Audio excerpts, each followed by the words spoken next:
भगत सिंह और मैं सुखदेव। हम उस आदर्श को अपने खून से सींचेंगे पंडित जी। हमारी पार्टी का मकसद है इनकलाब। तूने कमाल कर दिया। अब तो देश का हर बच्चा अपने घर में बम बनाएगा। तो अब अंग्रेज सरकार दिन दहाड़े कत्ल करेगी। तो हिंदू भाई मुसलमान भाई मंदिर मस्जिद के नाम पर एक दूसरे का गला नहीं काटेंगे। आप एक मिसाल बन सकते हैं दूसरे पिताओं के लिए। इनकलाब जिंदाबाद। कौन हो तुम? तुम कौन हो? बताओ कौन हो तुम? तुम कौन हो? बताओ कौन हो तुम? पंडित जी, ये हमारा नए साथी भगत सिंह है। भगत? ये चंद्रशेखर आजाद। तुम्हें अपना नाम बताना चाहिए था भगत सिंह, जान भी जा सकती थी। पार्टी का असूल है किसी अजनबी को अपना नाम ना बताएं। बिस्मिल जी से तुम्हारी तारीफ सुनी थी, आज देख लिया। पंडित जी, अखबार में जो कुछ भी छपा है क्या वो सच है? क्या सबके सब पकड़े गए? हाँ, सब खत्म हो गया। सालों साल की मेहनत, जमाया जमाया ग्रुप सब एक झटके में खत्म हो गया। अब तो उम्र कैद के दौर चलेंगे, फांसियां होंगी। अभी बहुत कुछ करना बाकी था, सब खत्म हो गया। कुछ खत्म नहीं हुआ पंडित जी।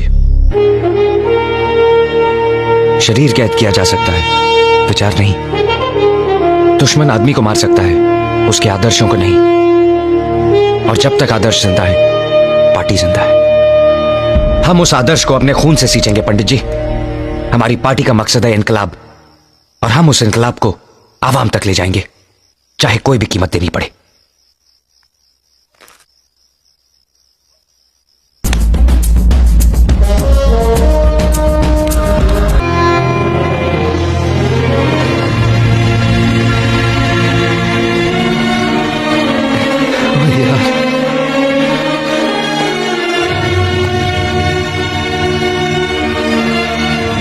सॉरी यार, मूवमेंट जारी रखे हुए थे लेकिन सब कुछ अचानक हो गया यार, संभलने का मौका नहीं मिला यार। एकाएक पुलिस आ गई।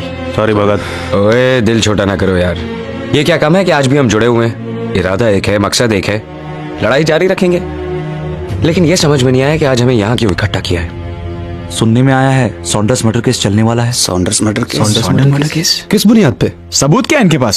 Stand in a line, bring the approvers.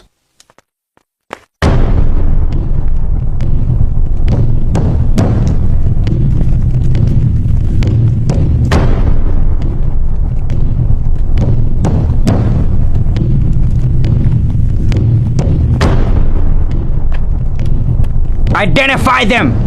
I'm sorry Bhagat. You come forward, identify them. Yes sir।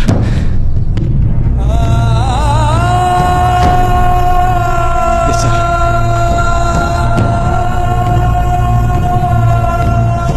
Kishori Lal, Ajay Ghosh, Shiv Verma, Gaya Prasad, Jaydev Kapoor, अडुकेश्वर Dutt, Bhagat Singh. Loudly. Bhagat Singh और मैं सुखदेव। पहचान मुझे? सर उठा साले, याद है मेरे हाथ की रोटियां?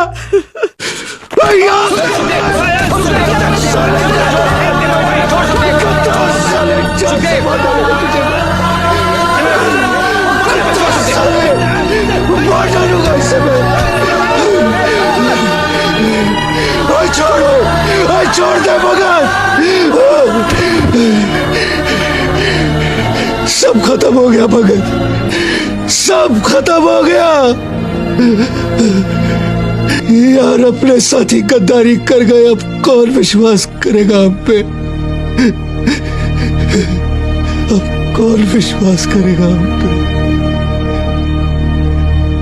लड़कों ने कमाल कर दिया। अब तो देश का हर बच्चा अपने घर में बम बनाएगा।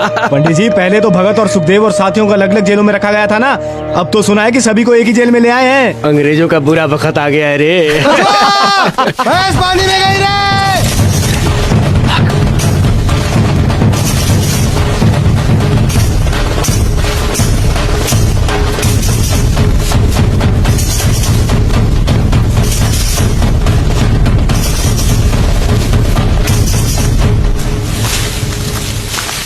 तो वायसराय के नए कानून के मुताबिक अभियुक्त की गैर हाजिरी में भी उन पर मुकदमा चल सकता है।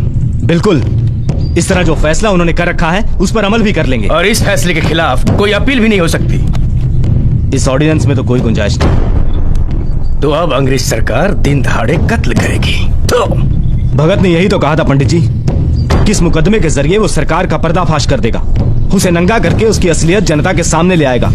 और ऐसा उसने कर दिखाया। इसीलिए तो उसी की जान के पीछे पड़े हैं। हम भगत को नहीं खो सकते, हम भगत को नहीं खोएंगे, हम उसे बाहर ले आएंगे। भगवती, वीरभद्र। जी पंडित जी। भगत को खबर करो, वो तैयार रहे। हम उसे अदालत जाते समय ही छुड़ा लेंगे। उसे जो करना था उसने कर दिया। नहीं सिन्हा, अभी बहुत कुछ करना बाकी है। जो मैं करना चाहता हूँ उसका 1000वां हिस्सा भी नहीं कर पाया हूँ। पंडित जी को संदेश भिजवा दो कि जंग अभी जारी है और मैं मैदान छोड़कर नहीं आ सकता। इसका अंजाम जानते हो भगत? फांसी। मर के क्या हासिल करोगे? जानते हो मेरी दिली ख्वाहिश क्या है? मैं चाहता हूं कि मैं हंसते हुए फांसी पर चढ़ आऊं, ताकि मेरी मौत देश के नौजवानों के लिए एक मिसाल बन सके और वो सभी बिना डरे जंग आजादी में कूद पड़े। अगर ऐसा हुआ ना दोस्त, तो उस आजाद भारत का सपना जो हमने देखा है जरूर पूरा होगा, जहां कोई किसी का गुलाम नहीं होगा। हवा, पानी, फसलें, सब पर सबका बराबर का हक होगा। जात पात को लेकर खून खराबा नहीं होगा। हिंदू भाई, मुसलमान भाई मंदिर मस्जिद के नाम पर एक दूसरे का गला नहीं काटेंगे। हर मजहब, हर धर्म, हर जात के लोग एक ही आसमान के नीचे सुरक्षा की सांस लेंगे। और वही होगा सही मायने में आजाद भारत, सुनहरा भारत, हमारा भारत। आपको अंदाजा है आपने क्या किया है? जिस अदालत, जिस सरकार को हम ठोकर मार रहे हैं, उसी सरकार के सामने आप घुटने टेक कर मेरे लिए रहम की भीख मांग रहे हैं। मैं जानता हूं बाबूजी, आप मेरे तरीकों से सहमत नहीं हैं, लेकिन आपको कोई हक नहीं बनता इस तरह मेरी लड़ाई में दखल दे। माफ करना बाबूजी, आपने मेरी पीठ में छुरा भोंका है। ना भगत, ना बेटे, तू ही बता बेटा, एक बाप क्या करता बेटे? एक बाप बताना क्या करता एक बाप? बेटा क्या करता एक बाप? आप एक मिसाल बन सकते हैं दूसरे पिताओं के लिए, कि वो भी बिना झिझक अपनी औलादों को भेज दे आजादी की लड़ाई में शहीद होने के लिए।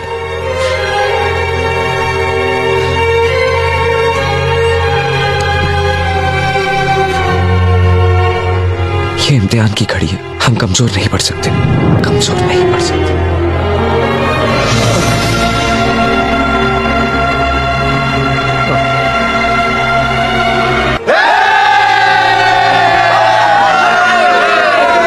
राजगुरु, दफा 121 और दफा 302 के तहत फांसी। शाबाश। सुखदेव, दफा 121 और दफा 302 के तहत फांसी। खुश कर दिया ओए। भगत सिंह, दफा 121 और दफा 302 के तहत फांसी। All 3 to be hanged by the neck till they are dead. धन्यवाद आपका।